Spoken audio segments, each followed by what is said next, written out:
Be me, 32, somehow convinced a woman to marry me. Becky, 29, actually decent looking, despite being with me.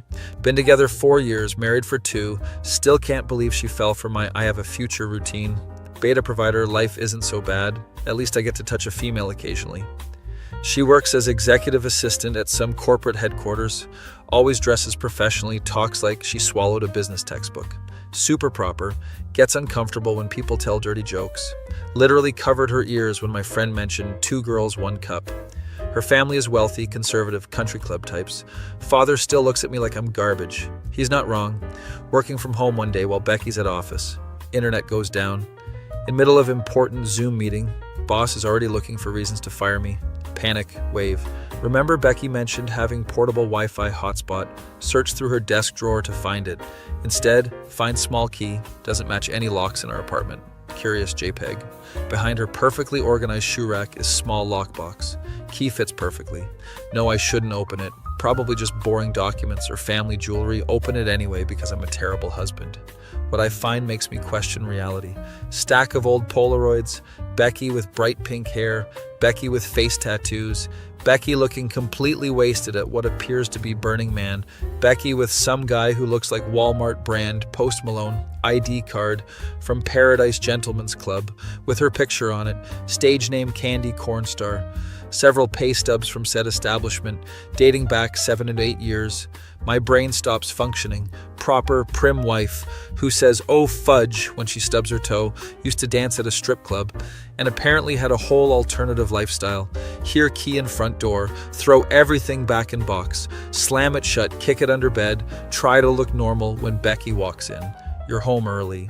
Quarterly meeting got canceled. Stare at her like she's an alien. Can't reconcile woman standing before me with girl in those photos. She notices me acting weird. "What's wrong with you? You look like you saw a ghost." More like saw my wife's ghost of cornhole Christmas past. Nothing, just stressed about work. She accepts this excuse because I'm always stressed about work. Entire night, I can't stop thinking about it. Watch her fold laundry while wondering if she can still twerk upside down. She catches me staring multiple times. "Seriously, what is going on with you?" "Nothing. You just look nice today." She's wearing sweatpants and one of my old t-shirts. Clearly doesn't believe me. Next day can't focus on anything. Decide to do some digging. Search her name, plus Candy Cornstar. Find exactly nothing. Search Paradise Gentlemen's Club. Closed down 5 years ago. Health violations apparently. Terrific.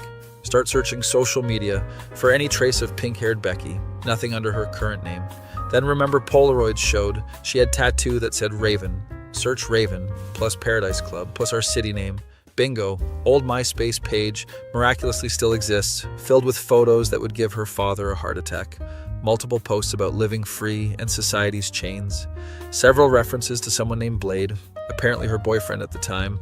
Guy looks like he fought in the Halo Wars. Scroll through entire page. Find video of her performing. Click play with trembling hands, 20 seconds of her on stage, throwing it back to some song about making it rain. Close laptop in shock. My wife is a retired corn performer. Next few days I'm walking on eggshells. Can't decide if I should confront her. What would I even say? "So I violated your privacy and found out you used to shake your moneymaker for cash." Bad idea. She definitely notices me acting strange. Keeps asking if I'm okay. I keep insisting everything's fine. One night she wears dress I've never seen before. Kind of revealing compared to her usual style. Notice small tattoo on her shoulder that she usually keeps covered. Raven, in faded ink, suddenly blurred out, "Who's Blade?" Her face goes completely white, drops wine glass she's holding, shatters on floor, staring contest ensues. Finally she whispers, "How do you know that name?" Confession time. Tell her about finding the box. She sits down like her legs can't support her anymore. "I was going to tell you eventually." Doubt Exie says she worked at club to pay for college. Conservative parents refused to help when she moved in with Blade. Needed money. Friend suggested dancing. Made good cash for 3 years. Then Blade got arrested for selling pharmaceutical supplies without being a pharmacist. Reality check made her reevaluate life choices. Changed her appearance, her name, her whole personality. Got office job, finished degree at night. Met me 2 years later. I was embarrassed. I didn't want you to know I was that person. Ask if she misses that life. Long pause.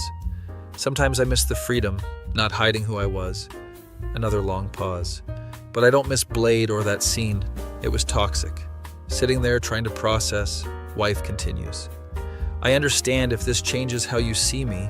Brain suddenly makes connection. Is this why you're so freaky in bed sometimes? Her face turns redder than the Communist Manifesto. Maybe. Both start laughing. Tension breaks.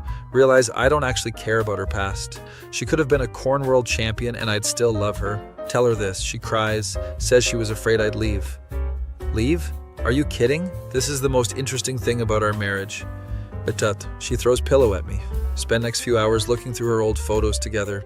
She tells stories about that time in her life. Some hilarious, some sad. Feels like meeting a different version of my wife. One who says freak this instead of fudge this. One who isn't afraid to tell my boss to go to perform an anatomically impossible act. Next day she comes home with pink highlights in her hair. Small act of rebellion. Looks hot as heck. A few weeks later, she gets letter. Paradise Club reunion event. Old dancers getting together for charity show. She hesitates, then asks if I'd mind if she went.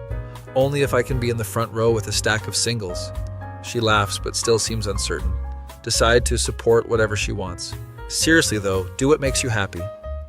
And she decides to attend but not perform. Just wants to reconnect with old friends. Day of event, she's nervous, wreck. Help her pick outfit that walks line between current Becky and former Raven. Drop her off at venue. Tell her to call if she needs anything. 4 hours later, get text asking for pickup. Find her outside with group of women, all laughing, all slightly tipsy. Introduces me to her old dancer friends. Candy, Destiny, Mercedes, and Chrysler. Last one apparently couldn't afford Mercedes, so picked next best car. They immediately start roasting me. This is what you settled for? Girl, you used to date a guy who looked like Thor's hotter brother. Does he know you once kicked a man so hard his grandchildren felt it? Remember when you drank an entire bottle of hot sauce on a bet? Learning more about my wife in 10 minutes than in 4 years. She's embarrassed but also cannot stop laughing. Drive home with her still giggling in passenger seat. Ask if she had fun. The best time. I forgot how much I missed those girls. Next morning, find her looking at photos from reunion. One shows her with friends doing signature poses. See genuine smile on her face I rarely see. Realize she's been hiding part of herself all these years. Suggest she stay in touch with her friends. Really? You're okay with that? They're part of who you are. She hugs me tight. Over next few months, notice subtle changes, laughs more freely, stands up to her father at family dinner, buys clothes she actually likes instead of what's appropriate, even does private dance for me on my birthday, still blushes when I mention it. Find perfect balance between executive assistant Becky and pink-haired Raven. Life is better when you're not pretending. My face when discovering my wife's embarrassing past made her less embarrassing and more awesome. That feel when my conservative mother-in-law still has no idea her daughter could teach classes on pole athletics. That feel when I married the perfect woman and didn't even know it. Me 27, still can't believe I have a girlfriend. Dating Stacy for 6 months now. She's actually attractive and laughs at my jokes. Definitely out of my league. Must have caught her in moment of weakness or possible head trauma. Either way, not complaining. Our relationship is going well, but she's been out of town at conference for 4 days, been texting back and forth, things getting spicy in messages.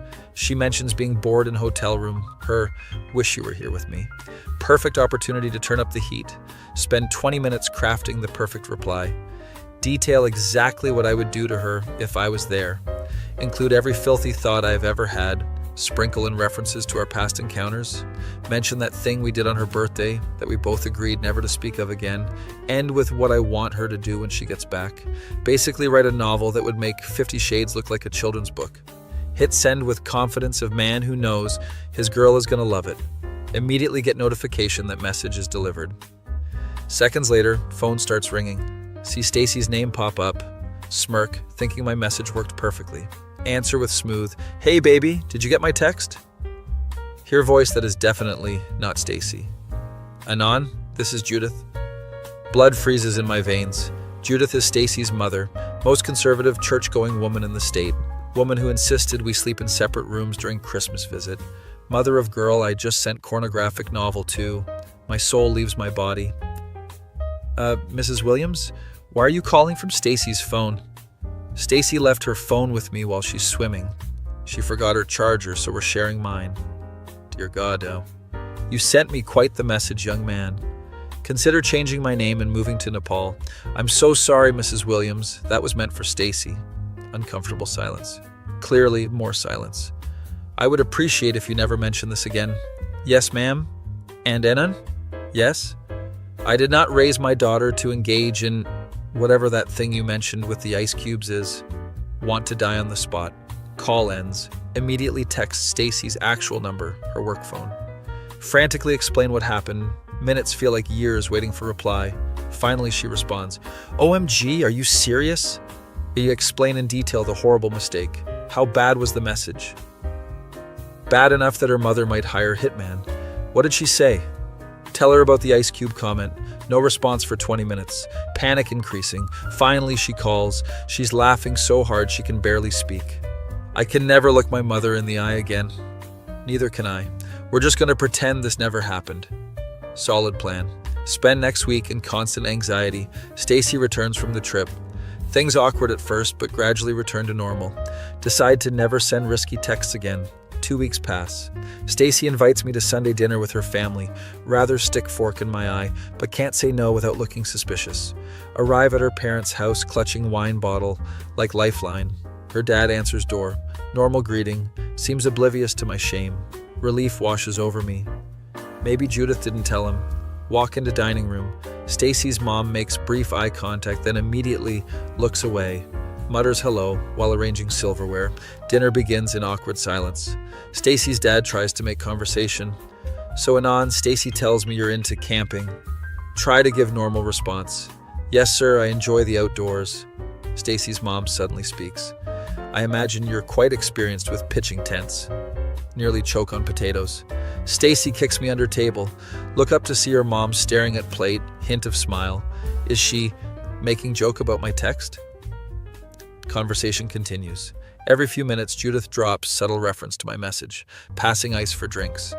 Anon, you seem to have creative uses for ice cubes. Discussing vacation plans. I prefer the heat, though Anon might enjoy something more steamy. Offering dessert. Would you like whipped cream on that? I hear Anon is fond of it. Stacy is dying of embarrassment. Her dad completely oblivious. Somehow survived dinner. Say goodbyes. Judith hugs Stacy, then turns to me, whispers so only I can hear. Next time, check twice before sending. Drive home in stunned silence. Stacy finally speaks. So that was weird. Understatement of century. Your mom was making jokes? Apparently. I've never seen her like that. Week later, receive gift in mail, no card, open package to find book. Modern etiquette for digital communication. Inside cover inscription. Thought this might be helpful. Best wishes, Judith. Show Stacy. She can't stop laughing. I think my mom actually likes you now. Not sure if that's good or terrifying. Next day at Stacy's place. Her phone buzzes with text. She reads it and goes pale. What's wrong? She hands me phone. Text from her mom. Forgot to mention, we're having ice cream sundaes for dessert on Sunday. Anon can bring his special ice cubes, followed by winky face emoji. Stacy looks traumatized. My mother just used an emoji. What have you done to her? Think I've created monster. 2 days later, get another text, anonymous number. This is how you send spicy text messages, followed by detailed message that makes mine look tame. Who is this psycho? Then final line. Maybe next time don't save your future mother-in-law's number under my daughter's name. Judith. Drop phone, like it's on fire. Realize I've been thoroughly pranked. Stacy walks in, sees my face. What's wrong? You look like you've seen ghost. Show her text. She falls to floor laughing. Call from Stacy's actual mom comes in, puts on speaker. Hello, Anon. Did you get my message? Voice is Stacy's roommate doing impression. Hear Stacy's entire family laughing in background. They planned this whole thing, even got her conservative mother to play along. My face when I realize I'll never live this down. My face when this story will definitely be told at our wedding. That feel when they're already planning our wedding. Could be worse. At least Stacy's mom has got it going on. BME 27, somehow got a date with solid 9'10" girl. Still can't believe she said yes when I asked her out. Spent 3 hours getting ready. Ironed shirt twice. Practiced small talk with my reflection. Researched conversation topics online. Even showered. Arrive at fancy restaurant 15 minutes early. Wait outside like a predator stalking prey. See her walking up. Holy Mother of God, she's even hotter than I remembered. Long blonde hair, perfect makeup, wearing dress that makes my brain short circuit. Immediately forget all practiced conversation starters. Manage to say hi without stuttering. Small victory. Hostess takes us to table. Pull out chair for date like a gentleman. Accidentally pull it too far. She nearly falls on her butt. Smooth move, Casanova. Apologize 17 times in 30 seconds. Waiter comes to take drink orders. Brain suddenly decides to malfunction. I'll have the chicken parmigiana. Waiter, sir, I asked what you'd like to drink. Date giggles. Face turns redder than Communist Manifesto. Order wine I can't pronounce. Waiter openly judges my attempt at French. Date orders something that sounds sophisticated. Silence descends upon table. Remember internet advice, ask questions about her. So, do you have any pets? She starts telling me about her cat. Brain goes on autopilot while staring at her face. Notice I've been nodding without listening for full minute. Panic and interrupt her. I once ate a cricket on a dare. Her expression suggests this was not the correct response to whatever she was saying. Waiter returns with wine, offers me taste. Swirl glass like I've seen in movies. Sniff deeply and get wine up my nose. Cough violently. Waiter pours wine for both of us. Date looks concerned for my well-being. Mental state slowly deteriorating. Try to recover with small talk. So what do you do for fun? She mentions hiking and photography. Brain scrambles for appropriate response. I collect bottle caps and organize them by color and country of origin. Why am I like this? She politely asks how many I have. 4,637. This is accurate number. Her eyebrows raise slightly. Waiter returns for food order. Date orders, salmon. I panic and order the first thing I see on menu. I'll have the calamari appetizer as main course. Waiter, anything else, sir? Should have just said no. Instead, brain decides to go full diarrhea mode. Also, garlic bread, side of mashed potatoes, and can you put extra sauce on everything? I like my food wet. With just date staring at me like I've grown second head, waiter writes down order with visible judgment, attempt to salvage conversation. So what kind of music do you like? She mentions some indie bands I've never heard of. Nod wisely as if I know exactly what she's talking about. I mostly listen to video game soundtracks and sea shanties. She looks genuinely surprised. Like, pirate songs? Yes, they're historically significant and rhythmically perfect for coordinating large groups of men. Realize how weird that sounds. Change subject immediately. This wine is quite good. Proceed to pour some wine over my bread. Enhances the flavor. She watches in horror. Do you normally do that? Oh yes, wine makes everything taste better.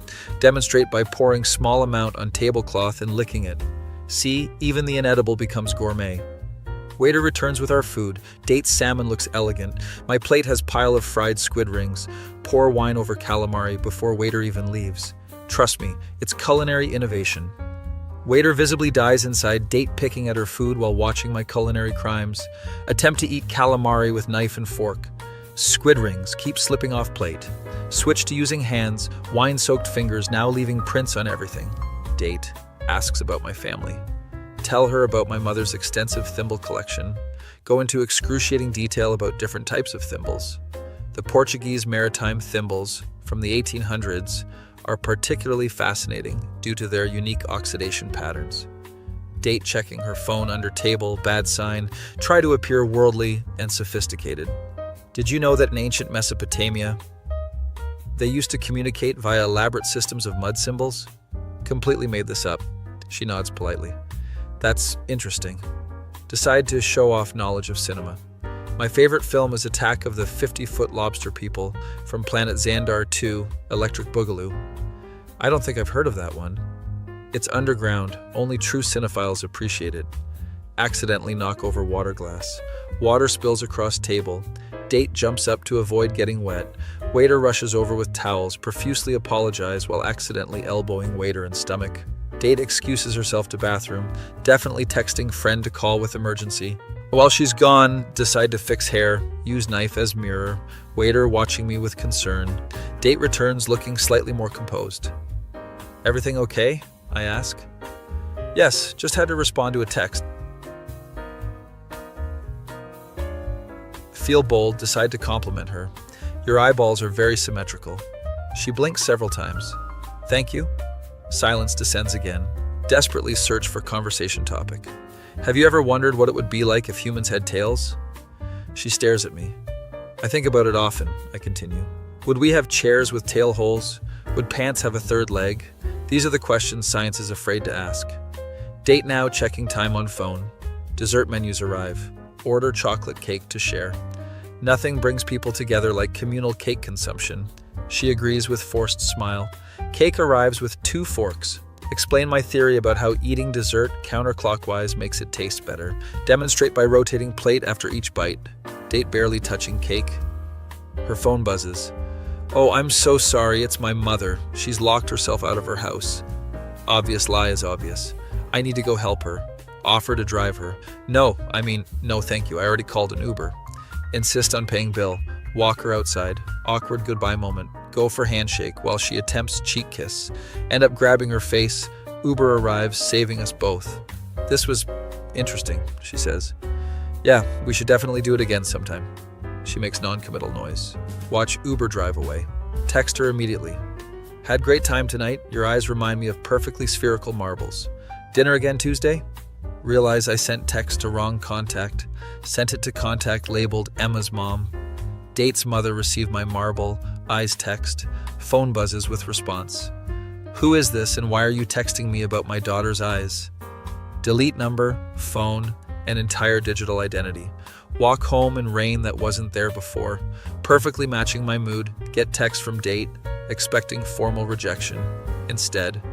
So my mom just got a weird text from you, followed by laughing emoji. Apparently her friends put her up to this date as prank. They bet she couldn't make it through dinner with the weird guy from accounting. Turns out entire date was being secretly filmed for their amusement, footage now circulating in office. My face when I realized my autism was entertainment. My face when I realized I don't even work in accounting. They got the wrong weird guy.